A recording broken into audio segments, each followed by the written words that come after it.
My name is Era, and I'm the host of the Tamil Creator Podcast. I chat with creators from all over the world to share their stories and discuss hot topics in a way that I hope inspires, educates, and entertains you. Hello, everyone. Welcome to another episode of the Tamil Creator. I'm your host, and today I'm interviewing somebody all the way from Australia. Her name is Abarna Raj, and you might have heard of her nonprofit or charity, or I should say nonprofit, Palmera, but she's the co-founder and CEO. And it's a social startup that helps change the way that the world tackles poverty by shifting the dial from dependence to dignity. So Abarna, welcome to the show. Thank you for making time. Thank you for having me. Really appreciate it. And when I think I had this conversation with you, or like I was looking you guys up, and I know some enterprises like to be called social enterprises, some like to be called nonprofits. What do you prefer Palmera to be kind of classified as? I should have asked it actually earlier. Look, we call ourselves a not-for-profit, but depending on who we're raising money from, sometimes we're a for-purpose organization, sometimes we're a charity. We don't call ourselves a social enterprise because we don't charge the user, and so technically social enterprises should be able to generate their own revenue either from the person they're helping by selling like solar lamps or things like that. And we don't do that. So we take donations, and so we kind of fit in that world, but we don't see ourselves as a handout organization. I think charity sometimes links people with that idea. So it just depends on the person we're talking to. And for me, like whenever I chat with people, I always like to start with the beginning, because I feel like the beginning in terms of like, those formative teenage years or like your childhood really, I think, plays a big part of, eventually who you end up being in adulthood and the choices you make. So tell us maybe a bit about that, like in terms of your childhood, your formative teenagers, and how that eventually played a part in you starting this not-for-profit. Yeah, so my parents, like many, fled in 83. I was born in 83. They went to a few places before they landed in Sydney, Australia. Fortunate enough for my dad to be educated so he could make his way here.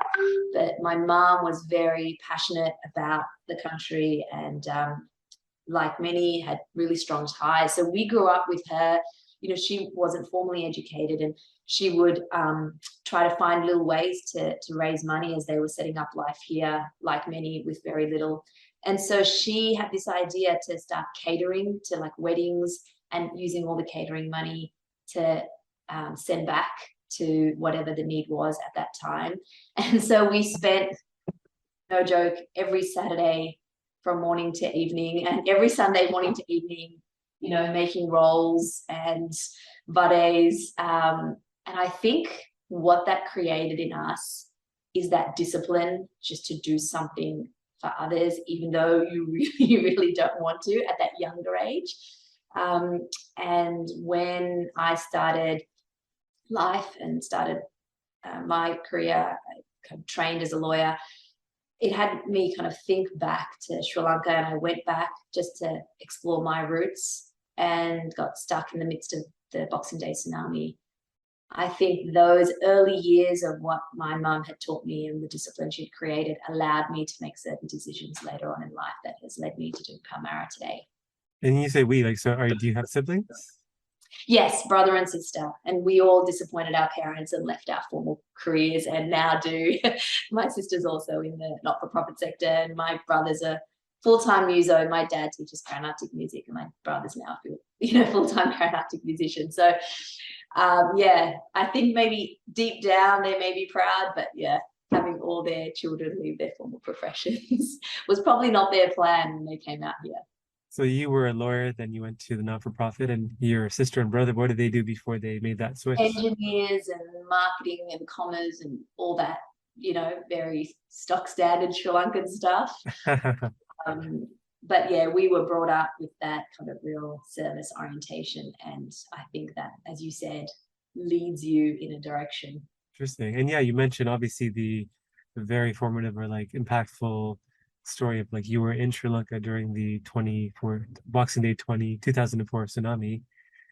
Tell us about that whole experience and how that really made you walk away with kind of this desire, like yearning to immediately start making a difference where you could? Yeah, I think, I had been fortunate enough to learn a lot about what was happening through my parents. And so there was a desire to go back. In 2004, there was a ceasefire, so we were able kind of to travel back in. And I say we, it was just a bunch of friends of a Tamil background who had all gone to volunteer and teach English at a school.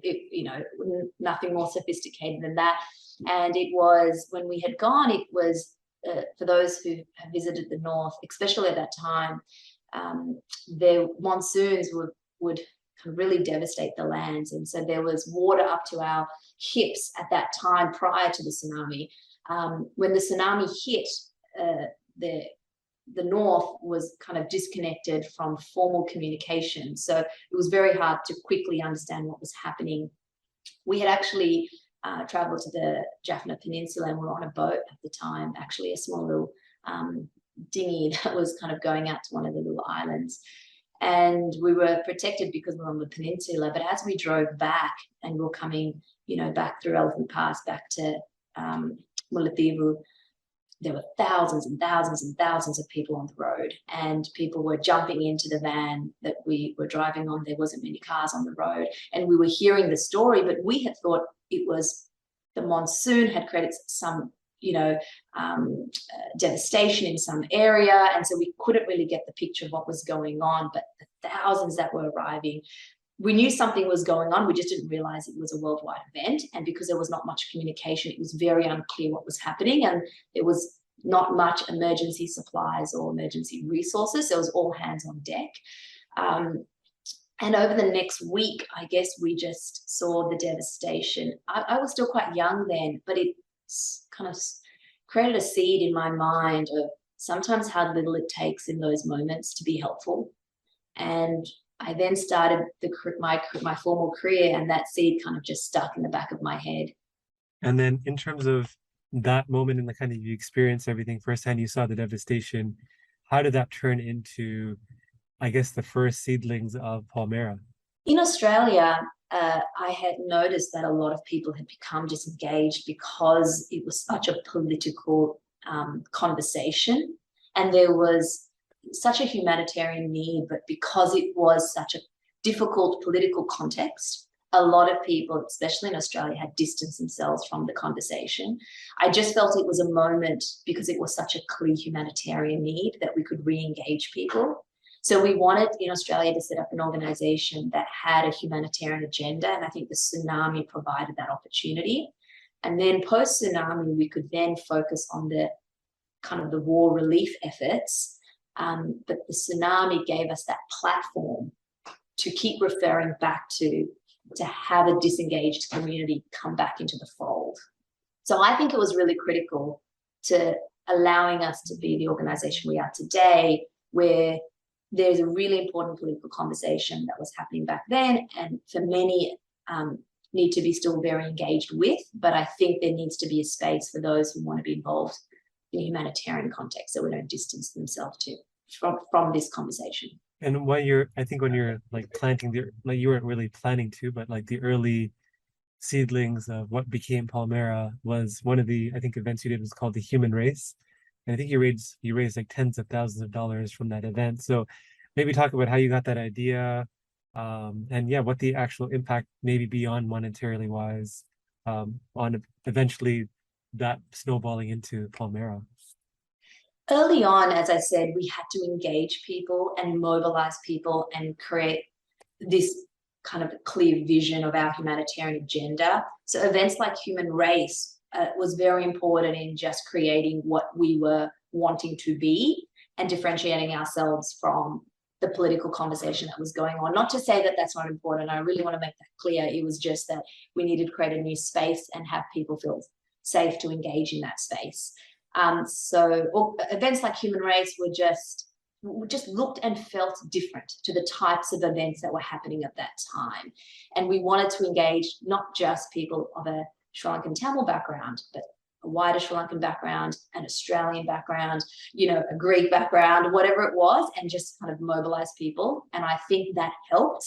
people then started to feel like they could talk about this to other people. That what it wasn't this like little secret, you know, that, oh yeah, and I know it might have some negative reviews in the media and I don't know how to talk about it. So we wanted to give people language, and have these dialogue and have this dialogue with people of different kind of ethnic backgrounds. So I think the human race raised a lot of money, but it kind of sparked people to feel confident to speak about these issues.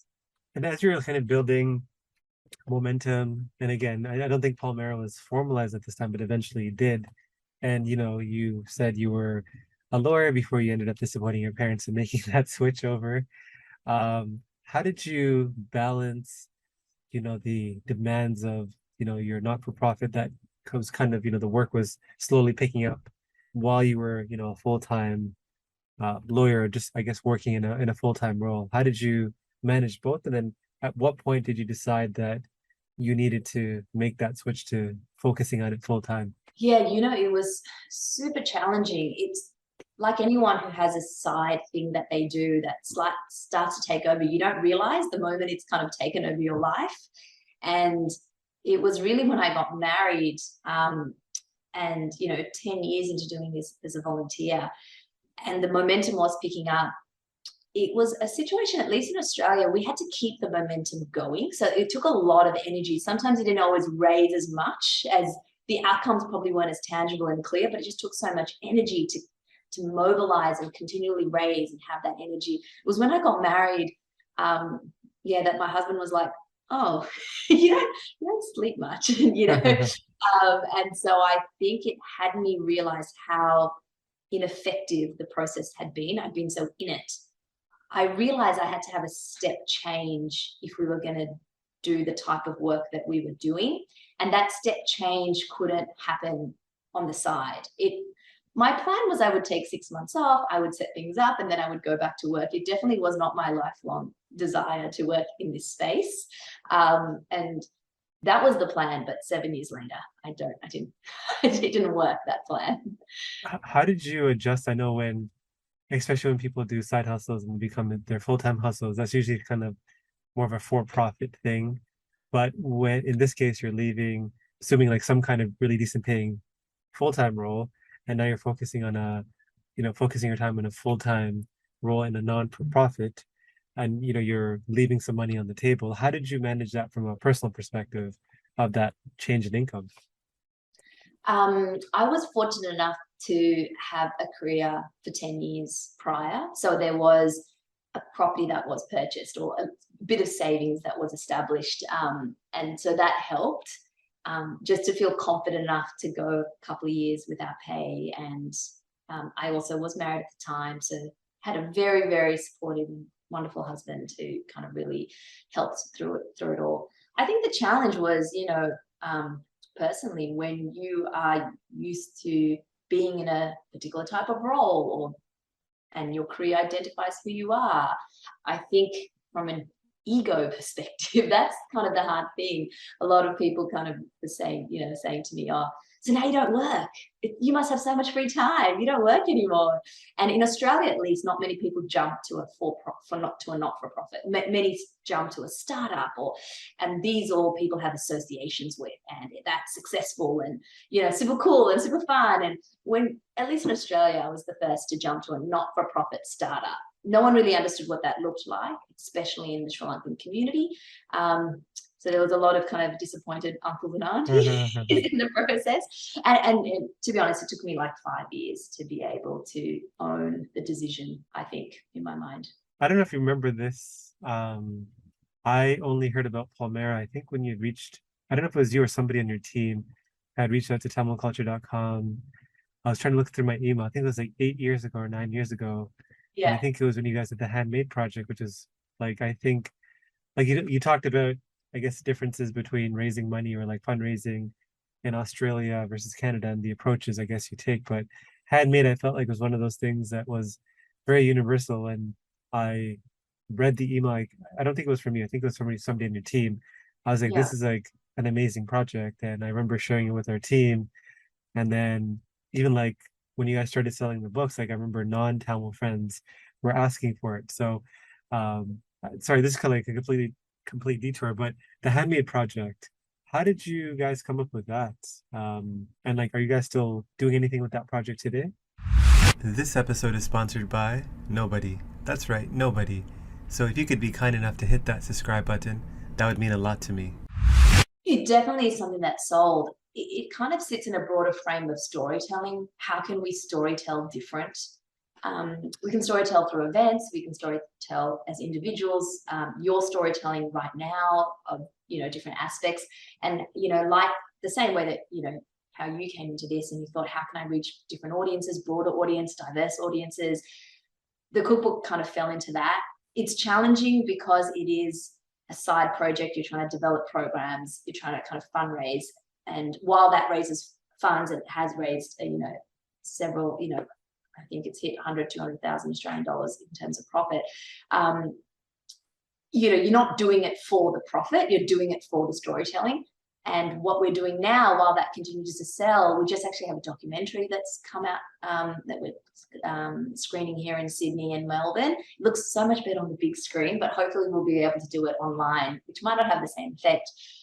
But storytelling is really what kind of created that project, and I hope we'll create more projects like that. But you just need the right people involved as volunteers, I think, when you're storytelling. Is there like I'm already kind of prefacing this because I already have an answer that I would say when I thought of your story, but is there a not-for-profit that you would try to emulate that's doing an amazing job of storytelling and having a great fundraising structure? Because based on you telling me certain things, I thought of one right away, but I want to see if you get to the same place I want to know what your one is now. Now I'm like, maybe I don't know that one. I'm sure you do. I am always following hundreds of charities, from small to big to one country to working in 10 countries. Doesn't matter what thematic area, and not just charities, but not for-profit startups. Because I think we were a startup. We were creating a model like any other startup. And so I wouldn't say there's one, but I take facets from hundreds of individuals and groups. So it may be in storytelling. There's an organization called Choose Love that works with refugees, and they're just really great at engagement and storytelling. And then there's organizations that are very great at programming, and so there'll be another organization. It's hard to find one that does everything perfectly, and you're trying to get the best from everyone. The one I'm thinking of, maybe it's like a lame answer, but like I really love what they do is Water. Like I love how they do the storytelling and the fundraising. Have you heard of Water? Water.org. Yeah. Is that Matt Damon? No, I think there's another guy that actually started it. Like his story is actually really cool. But like pardon me? Is Matt Damon linked to that charity? He's linked to that charity. But like a lot of celebrities are like, they've done a great job storytelling. Like their events are like world class, or like how they raise money. They do like almost like a SaaS-based model of like not just relying on people donating when they want, but kind of like almost like a SaaS business where they're regularly on like a plan. I think they cover all their operating costs through private donations, so that almost 100% of, or like most of the donations actually go to work. So when you're kind of describing, just like even like how you guys set up your site and just the visuals, everything, I thought of Water because I feel like you will get to that place. Like Water is like I think they raise like tens of millions of dollars a year. And like that's because I think the founder did an exceptional job with his team of storytelling and talking about the impact of every dollar. And I think you guys do an amazing job just looking at your newsletters and like things that I see that you guys share. So that's what I thought of. That's one of the challenges we have when we look at other charities is because we're not thematic. Our appeal and our audience, because we work in Sri Lanka, we're kind of reducing the target audience. And so what we find, and the challenge we find, is how do we create connections with people who are both Sri Lankan and non-Sri Lankan? But because we're country specific, and it's a country that's not known to everyone in the world, as a very poor or needed country. So marketing gets a little bit challenging for us. So we always try to draw from these larger agencies and then look at these small ones and go, how do they go niche and kind of, tap? Because I think for us to raise funds, we have to get people connected to identity. and they have to kind of know this is who I am. And I think part of who I am is being brown and proud, or being Sri Lankan and proud, or being Tamil and proud, or however you identify in that identity. And then I want to give back. So that is, I think, our challenge in fundraising, and why marketing is a bit harder for us. Yeah, you mentioned that comment to me as we kind of prep for this podcast, where you're seeing, at least from your perspective in Australia, like a declining participation in development efforts in Sri Lanka, which I found interesting because in Canada and Europe, it's almost I don't know if it's the opposite, but I see a lot of folks that are second generation that are very much about contributing some way to help out. I mean, is it all effective? That's like not for me to comment, but like there's definitely a desire to. So is that just something you're seeing in Australia, or is that something you're seeing from like a more global perspective based on like maybe connections or like access that you have? When I'm on the field in Sri Lanka, I can see that maybe there's a lot of individuals doing stuff, but the coordination and development, which is kind of changing how things work for long-lasting benefits, requires more than, I think, sometimes that initial heart to help. It's kind of working together and coordinating it. So I feel that there's such an explosion in brown, Southeast Asian, Sri Lankan, Tamil identity in music, in culture, in businesses, and it's amazing. What you guys are doing, you're bringing it all together through Tamil culture, and in this podcast, trying to really, amplify what's going on. I probably don't meet as many individuals in the not-for-profit or development space who are thinking of new solutions, to social challenges in the same way. So, and much of that may just be unlimited in my networks, but there isn't a huge group of people, so you tend to kind of know who they are. That's probably where I see it would be great to have more people in this space. It's really needed. Actually, no, I think when you made that distinction, I think you are right in the sense that maybe there's a lot of people to desire and like to individually help, or it might be for a period of time, but maybe it's not as sustained as what you've done for like a long period of time. But I also feel like that's like human nature, where people get excited or like moved emotionally on the short-term basis, but they don't, whether it's for like nonprofit or like their own personal habits, like it's like very short-term, and then they kind of move on, but there's other things that take up their mind. So it's like up to people like yourself, and maybe I guess in our perspective, kind of tumbleculture.com, to have that ongoing long-term organization or person that's super passionate, where they can kind of continue to bring new people, new dollars, new attention to things that matter, like what you're doing. So I think what you're saying probably does sound true, but I think it's also, if I think about it, for the longest time before the war was quote unquote over in Sri Lanka, like formally, I guess, from like a national, like a international perspective, I felt like I think the conversation was always around giving back to Sri Lanka, and maybe there was a bit of fatigue Yeah. from maybe volunteers or people, and so maybe that's part of it as well. I don't know, but I think what you're saying is correct, but I just want to add my own random thoughts in there. Yeah, I think it's a very important time right now, because it is an opportunity to be involved with local entrepreneurs and solves for long-term solutions. So it's kind of, it could attract a lot of like social entrepreneurs or people wanting to kind of solve social problems. And as you said, we probably think of charity as a giving back to someone who's poor, and that narrative changes as countries change where they're at.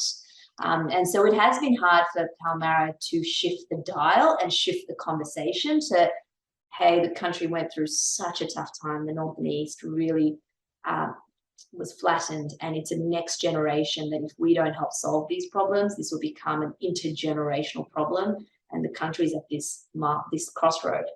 And if we don't help solve it, this trauma kind of continues, and these problems become so much harder to solve when it goes 1, 2, 3 generations in. So yeah, I understand it's challenging, but that's, I guess, where, organizations can help spark new conversations, and what we're trying to do. as much as we can. Yeah, and I think there is some shift in conversation around long-term economic kind of sustainability through not just people relying on quote unquote kind of donations from like the diaspora, but also even from like I guess I'm exposed to it. I'm sure you are as well. Like there's a lot more emphasis on like rebuilding the tech talent in the Northeast. They have that incubator, which is slipping off. I don't know why I forget the name, but they're doing a lot of amazing work and kind of enabling people or children from the North and the East, especially in rural areas, to kind of be more connected to technology and kind of create income sources through that to help their families and their villages and their areas. But I think there, I think the area that you guys, or the group of people you focus on, I think you call them the rural poor, right? Yeah, so we work with people who probably couldn't access a lot of Yes. those Yes. opportunities, Yes. and where it's the young family who's got, or a young single mother who's got the 3 kids. So it's kind of one removed from those opportunities.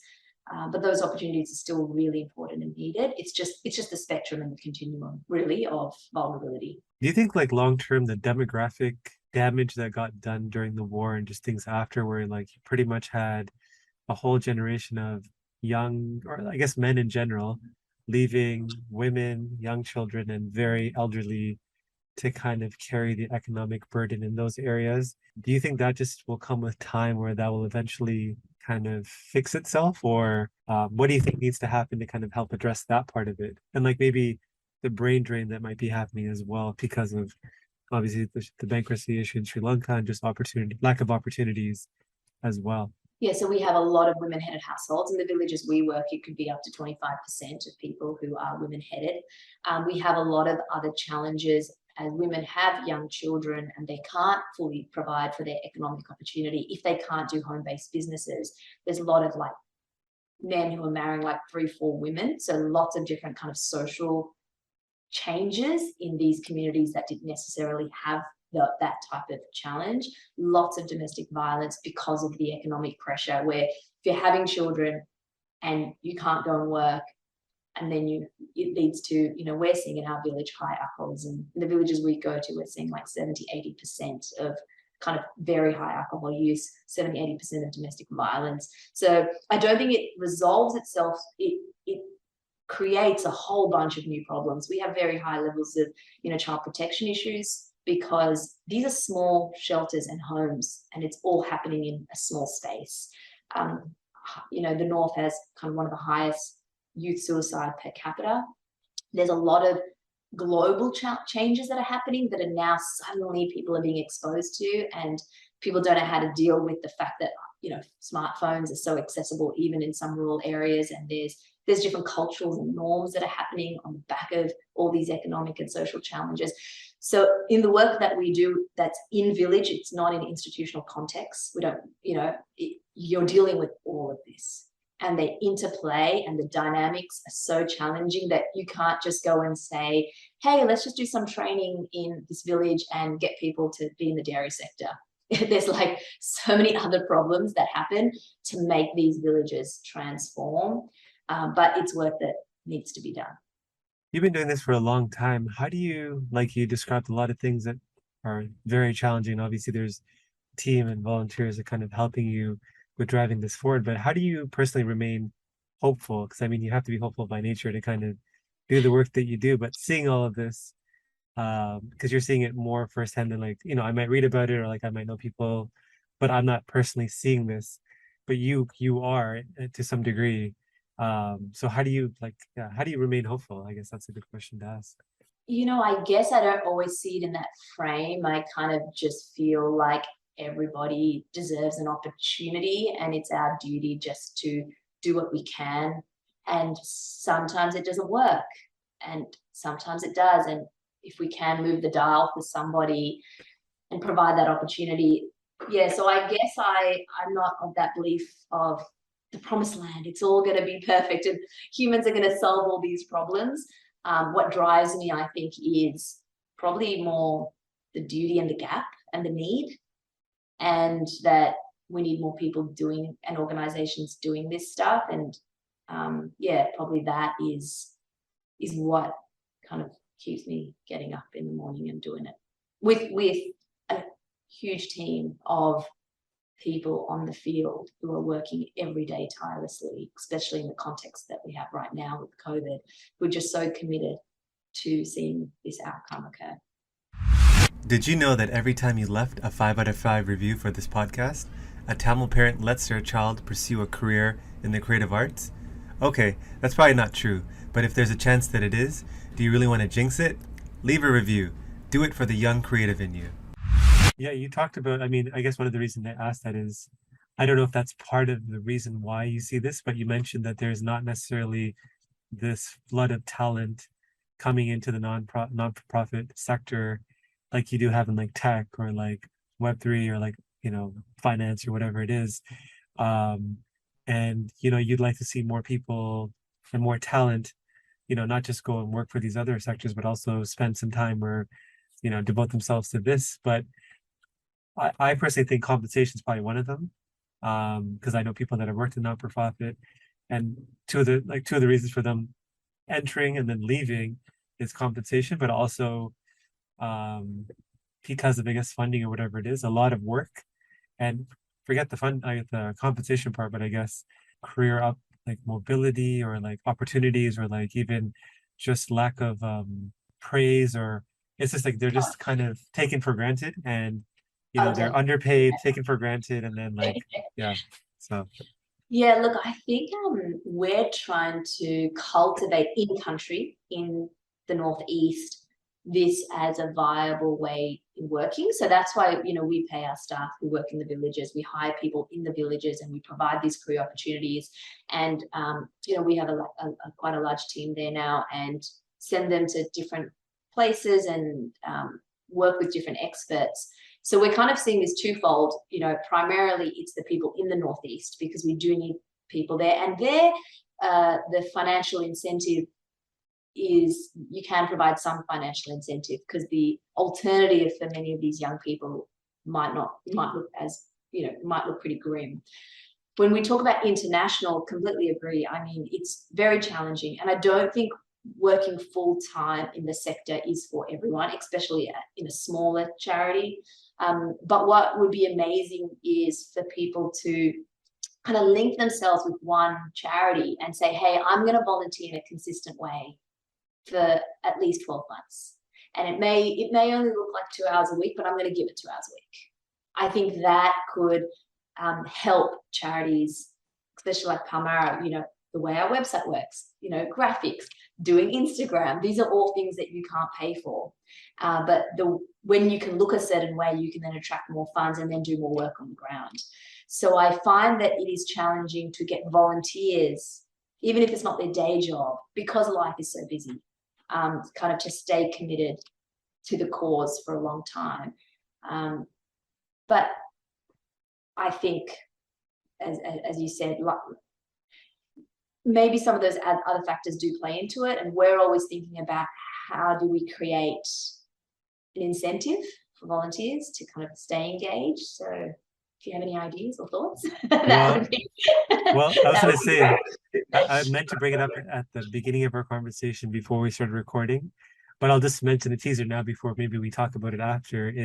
Have you heard of Benevity? Benevity, yes, it's a giving platform, isn't it, for employee engagement? Yes, so we have Benevity's linked to us. I think they've they are. Yes, because it's UK online, but they're also in Australia. They're a Canadian company. Yeah, they're a Canadian company. So okay, they're the Canadian. Okay, yes. They link the UK. There's some people in the UK. So in terms of giving, definitely, I think we've been able to move people, like as you said, with water.org to more longer term giving. Palmera is 90% longer term giving is how we raise our funds. Only 10% is ad hoc or one-off. So through those employee giving channels, I think people have really moved to understanding the need of long-term financial support. Yeah, I think of two things. One is like Benevity, like not just the giving part, but also a lot of these bigger organizations have paid, they're trying to encourage employees to kind of give back in whatever that means to them. So if you guys were connected to those platforms of these, like, Nike, these large organizations where they have, a couple days a year where, or like whatever the time period is, where, like you said, maybe it's not for everyone to work in the sector full time, but maybe if you had like a few thousand people every year giving 1 or 2 days to a cause like yours, not just giving, but actually doing meaningful work like design work or whatever their skill set is, that could be one. I think the other is, I think of platforms like Wealth Simple, and like I'm sure you have others that are equivalent, which is just making it really easy for people to save, do their taxes. Like they call it like robo investing, and like there's a bunch of functionality within it. But if I always thought about this because somebody brought up this idea to me, which is when I'm doing my monthly saving, why not have, I'm sure there's something out this like this where I can automatically send like a $20 or a small amount to a particular clause, but like it shouldn't be hard for me. Like it should just be like 2 clicks and okay, cool. I'm like a long-term giver of Palmera, for example. Yeah. I don't know. Those are like my two not so brilliant ideas, but yeah. No, no, definitely. And that long-term giving, that monthly giving, really, if anyone jumps on our website, they can kind of give, and we try to keep people updated, not try, we keep people updated regularly. So we have seen that movement where people are willing to do that long-term giving. Yeah, and we do have a few companies that help us. I do find that with companies, it works well when they can use their hands and legs in places. So they work really well for locally based organizations, Mm, and because they want to come and have time off in a way from their work, because we're internationally based, they can't come and work with the person and have that feel good moment. So for organizations like ourselves, that longer term volunteer works really, really well for us. mm. Some ideas were not that great, but No, good ideas. no, they're good, but that's how it starts. It's always about, we're always trying to think of running a charity. You have to continually think outside the box. You're trying to solve one of the hardest challenges with no resources, and all the business constraints and conditions don't hold true for the charity model, right? Because you can't pay your staff properly, incentive structures are different. You can't pay admin. So it's you're always having to think, how else can I solve this problem? I think with any organization moving forward, whether it's non-profit or for-profit, I think it's two things that will be kind of the two key characteristics that you need to have moving forward. One is community, and the other is, oh my gosh, I had it too. One is community on storytelling, like you were saying, like you're already kind of working on that aspect, but just this regular connection of who are the other people that also give to this organization or like participate somehow. So I feel like I'm part of something. And the other part is how's my money or time actually making an impact? Because I think that's like the biggest disconnect between when you give and when you like how do you continue to feel involved, whether you want to give money or like your time? And I feel like a lot of nonprofits, because of resource constraints, don't do a great job of that. I think you guys do, but I think there's probably more you could do. I think the community building aspect of it, not just community building, obviously in the Northeast and like in Australia, but like just internationally, like you're all part of this group of people that are trying to solve this problem in Sri Lanka. Here are some updates. I think there's something around that, I think. But those are two things that I see a lot of like startups or like tech companies are doing well that I think you could borrow and apply to nonprofits because they don't do it well. Yeah, I think that's the challenge. The challenge is resources, really, and that's why those long-term volunteers are really critical.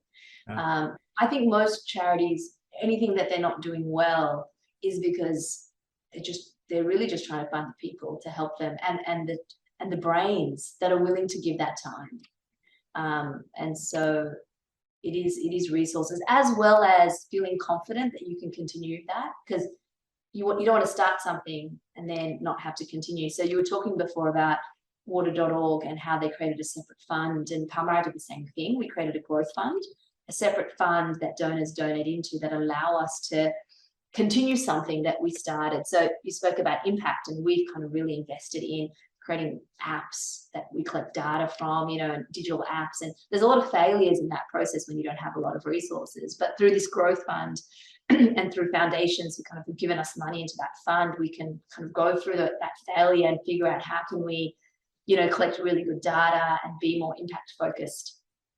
So yeah, always trying to be creative with limited resources to achieve the same outcomes that for-profits can achieve. Yeah, because I see a lot of similarities between you and there's like a charity that my wife and I support in Mexico. They deal with it's like an orphanage that deals with children that are their parents or like their families are the victims of like the drug trade.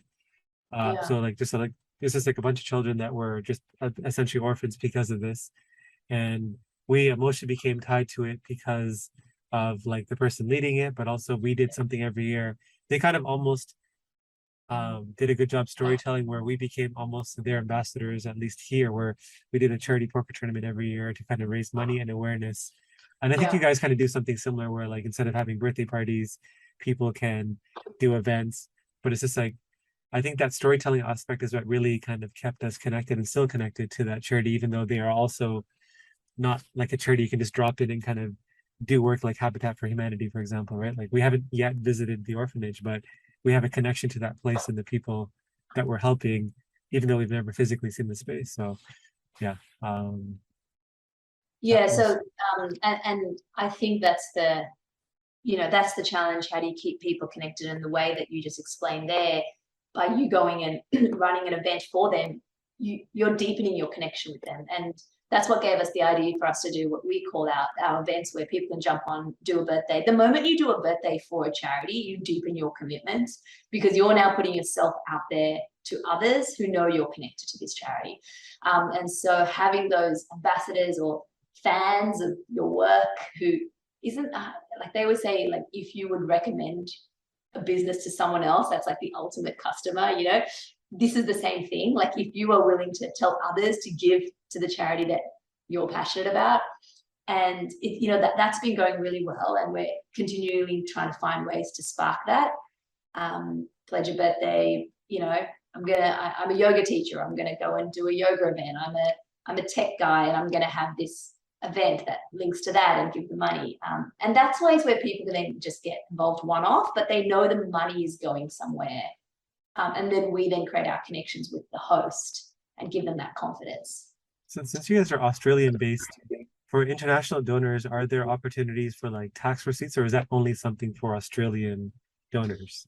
Right now, it's for Australian donors, and we're kind of in the process of creating entities in some of the other countries for tax benefits. But really, with other organizations in other countries, individually, we're hoping that people, jump online, start a birthday, and they kind of get to know us a little bit. Um, Initially, we were thinking it'd be great to connect with other groups who are raising funds, who already have those networks and those mobilized structures in place. Because we don't see ourselves as fundraisers, we see ourselves as program designers. We kind of haven't chatted much about the programs and what we do, but we incubate kind of really evidence-based solutions to economic challenges. And we spend 99.9% of our time on that. And fundraising is almost incidental.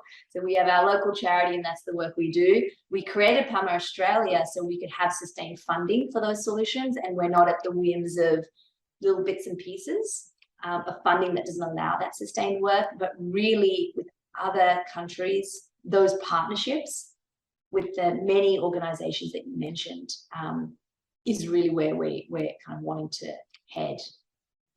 You mentioned Palmera is one of the like a handful of organizations that are accredited with the Australian government. Like what does this mean and why does it matter in terms of helping Palmera? I think, I don't know about how it works in Canada, but in Australia, the government gives funding, regular funding from its foreign aid budget to organizations. And in Australia, it's super, super hard to get that regular money, not the one-off grant. And so we're on that program. When you create solutions, you need sustained funding. And it's very hard to get sustained funding. As you said, people might give it for a season. Government for us was one way to get sustained funding, and it also allows a diaspora organization to be seen differently. So right now with the crisis, the Australian government has pledged $50 million, and we want them to see Palmera as a potential way they can deliver some of those funds. In the past, there wouldn't have been an entity that were diaspora-led that they would see had enough formality, which they could trust taxpayer money with. And like I said, I go back to you doing this for a long time. And although in your mind it's not a hard thing, it's just something that's almost been kind of ingrained in you since childhood, and you have this passion for it, and you're seeing kind of the impact you're making. Is this something that you see yourself doing for like the next 10, 15, 20 years? I know it's a hard question to ask, but or answer, sorry. But yeah, I'm just curious if you had a strong foundational belief that of how long you would kind of continue to do this work. Money can be hard to come by, but here is a $100 opportunity for you. Join my free newsletter for free exclusive content and a free chance to win $100 when I hold special draws. Did I mention that it's free? I think when I made the shift from kind of corporate life to this, I really changed my ideology of work. Now I don't necessarily see Korean work in the same way, like what could keep me interested and engaged and excited. I think now it's more, this has found me and it's in front of me and it's what I've been asked to do, and I have to kind of respond to it. And it's definitely very challenging. I think passion only takes you so far. I don't think, I would say, even though people might see my team and myself as having a lot of passion, I just think it's discipline, just doing it every day. And then you just get used to doing it every day, and you get used to having different resources available to you, and you can just keep responding to what's needed in front of you. So I don't know what 20 years holds, but I know that I have kind of strengthened the muscle of discipline when it comes to this type of work. So I feel like I probably will be in it longer than I initially intended and be in it for a while. But, I always want to respond to what is needed on the field. And if we're not needed in 5 years, then we shouldn't exist. And you talked about you making this at the time, and maybe still now, an unusual choice to kind of go from being a lawyer to working in the non-for-profit, to the dismay of your parents. But how do you, like, other than your parents, like, what do your like friends or just other people, like maybe in the family, what have they said about that career choice that you've made? Has anybody ever questioned you, been like, hey, what are you thinking? Like, yeah, you sure you want to do that? Or have most people been like, oh, this is a very worthy thing you're doing. This makes sense. Go for it. Look, it's quite interesting. A lot of friends for myself are in the Sri Lankan community, and it's not aspirational. And I think the Sri Lankan community is very aspirational. So you don't always have the material things. People don't maybe understand it, and it's not aspirational as it may be in some other communities. So I think that, to be honest, a lot of people don't really talk to me about it because they just don't know how to ask a question really about the work necessarily. And maybe it's just, not as lighthearted as other work, or they, so I think that when you work in an area that is not well understood in the communities that you work with, it's challenging for people to know how to always engage. But our donors who, are really engaged would talk a lot about it and be like, they would understand it a little bit more. But it's something new for, I think, the Sri Lankan community, for people to have a development career, and specifically a development career in Sri Lanka. It's something new, and I think it will take time for people to get what that looks like. I know I focused a lot of the conversation on fundraising, and I know it's a very small part of kind of what you do day to day, or just from an effort point of view. The programming side, you mentioned you guys, like 99% of what you do is programming. So maybe tell us very quickly in terms of like, what is programming from, like, in terms of language, like for people that don't understand that for a nonprofit, and what's unique about how you guys program, because you say you're more evidence-based in terms of how you know which programs to focus on. When we first went to Sri Lanka, what we saw and what had us start up as a full-time organization, a staffed organization, was, we'd go to these communities, and, an organization may have given 10 people a cow, right? And so you have these 10 people that have a cow, but 10 cows are not enough to bring a business, a buyer into that area. They're going to come if there's 200 litres, 10 cows. So what will end up happening to the 10 cows? Some people might sell it. Some people might just kind of only give morning milk, which is not enough for them to then not still do their seasonal labor work. And what we found was there's system issues. There's no buyers, there's no service providers, there's no collection centers, there's no vets. And if you don't have that whole thriving local economy, other people don't feel confident to then invest in a cow because they don't know if the cow's going to make enough money. So what we do in Palmera, it's a village transformation approach, and it's trying to get at least 60 or 70% of that village connected to these profitable markets. And what is it going to take to connect whole villages to this market? So in the villages that we finished, which is what the documentary is about, which hopefully, as I said, we can share with your audience as well, is we've finished these now for 5 years. When we did our pilots, we started in 2015. We actually piloted with 5,000 families across the whole country, north, east, south, because we wanted to understand how are barriers different for people in war, post-war, non-post-war, Tamil communities, Sinhalese communities, communities where there's more women-headed households, non-women-headed households. We wanted to understand why in Sri Lanka there's land, there is more water in places like Sri Lanka than in other countries of poverty. Why are these profitable markets not coming there? And so through an evidence-based way, and that looks like testing and getting data and proving, we tried to understand what works and what doesn't work. We go into these communities with the communities and private actors and local governments. We figure out all the barriers, and then over 5 years, we systematically address the barriers. And in the communities we've left, we've gone from 10% of people prior to us being able, I should say the other way around, 90% of people working as seasonal labourers to now only 10% of people working as seasonal labourers. So these are complete transformations in these village communities. When you're at home, we had an independent evaluation on domestic violence. We saw domestic violence reduced by 60% in the area, alcoholism reduced by 75%. So we saw all these changes that happened because communities were now being strengthened. So that's our main program that we run. And it takes a lot of effort because you can imagine it's all like chicken and egg, like how do you get the buyer in first and how do you get people even engaged in these sectors?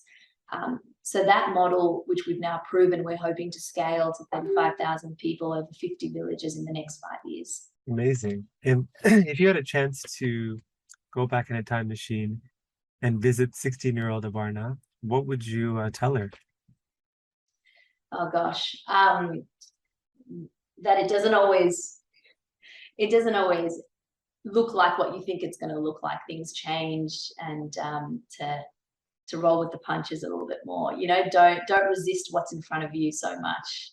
And I think that's really been the big learning. Even now, if something changes, and even with the Palmera strategies we're trying to do, it's supposed to happen for a reason, and kind of to let it occur and see what opportunities come from it. In terms of your personal legacy, like how would you want to be remembered by your friends and family? Gosh, you know, asking the real tough questions. I try not to think about that too much. I kind of try to think about the legacy of us as a human race, as a people from this region, and how we can all kind of contribute, and that each of us did something that helped somebody really to make people's lives better. So over the years, I've tried to kind of separate myself and the legacy story to something bigger. Because I think, especially when you run your own business, if you think about that too much, you're in a position where you can have a lot of ability to influence things. And so it's really important to check yourself continuously that your mission, that your organization mission isn't your own mission, it's the organization's mission.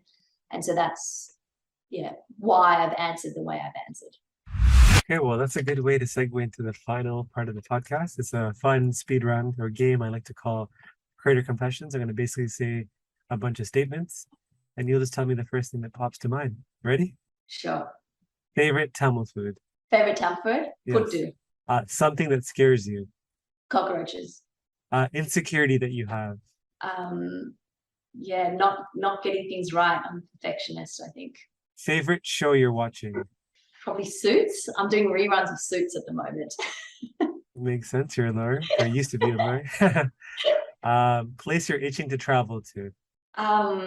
Gosh, these are things I haven't thought about in a while. Go to Sri Lanka like every opportunity I get. A fellow Tamil creator you want to give a shout out to. A Tamil creator I want to give a shout out to. Oh gosh, there's so many. Look, I think that there's just so many in Australia, people running businesses. There's no one that kind of comes to mind, but yeah, just the hundreds of mum Tamil creators who are doing awesome things, and starting up businesses and raising young children and trying to bring heritage into that story. I've been really inspired and purchasing a lot of products from people like that of late. Who's an example? So there's Little Brown Book in Sydney, and then there's Tamil Heritage, I think maybe in Sydney as well, and then many others. Favorite childhood memory? Favorite yeah, probably just, lounging with friends and community, like just being in huge circles of people, which we don't have as much here in Sydney that you guys have over there. What do you like to do for fun outside of work? I like to make documentaries. That's my new thing. Since making the last documentary, I've signed up in a course, and yeah, trying to bring out the creative side a little bit more. So that's been my new hobby of late. It's actually a goal of mine to create a documentary eventually. We should do one together. I just don't know what it's on yet. I have a lot of ideas, but we'll talk about that. Favorite movie of all time? Oh gosh, Matrix. A purchase you've made in the last couple of years you splurged on that you have no regret about? I just bought, I shouldn't say it, it's so expensive and ridiculous, but it's that North Face jacket, the big puffer North Face jacket. Sydney's become so cold, but I wear it everywhere you'll see me in this one jacket to make every dollar worth it. Pet peeve of yours?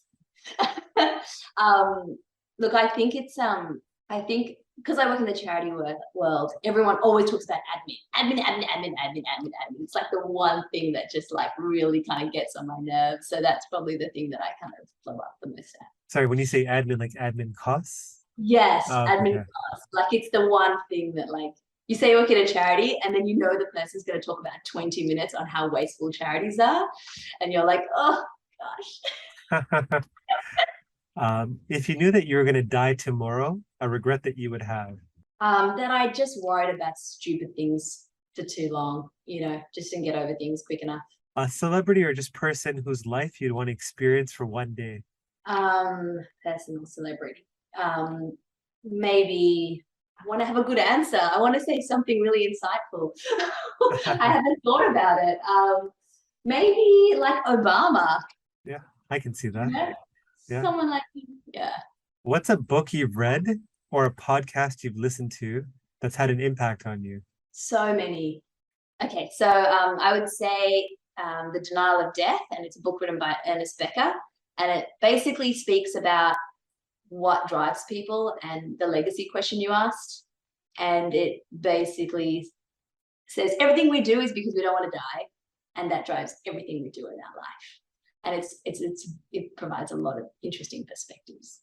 And I believe this book will be very good because Barna spent 5 minutes looking it up. So I think this book is it's really, really, really good. And he's got a second one called Escape from Evil. And if you read it, you'll realize that everything you do is he's got it there in his book. Okay. Why we do what we do. What is a belief, behavior, or habit that's improved your life? Discipline. Just don't do things just driven by feelings. Love it. I live by that. What is a piece of advice, and finally a piece of advice that you would give to your fellow aspiring Tamil creators out there? Piece of advice. Doing something for others will bring long-term content. So anytime you can help someone else in need, it will return tenfold. Amazing. Well, Barna, thank you for making time, an hour of your time, given all that you do, sharing your story. Someone that's listening to this, if they want to connect with you for whatever reason, what's the best way for someone to reach out to you? Right now, jump on our website. There's a contact us page. And we're running a crisis appeal at the moment. So if you go to www.palmera.org/crisis, you can jump on and donate. Once you do donate, we'll be connected with you to give you updates. You can also jump on and have a birthday party or run an event, and all that's on our website. And so hopefully you can connect there, or you can follow us on Instagram. Awesome. Well, thank you, Nick. Thank you again, Abarna, for sharing your story. And for those of you listening, appreciate you guys as always. Look forward to the next episode. Thank you. Thanks for having me.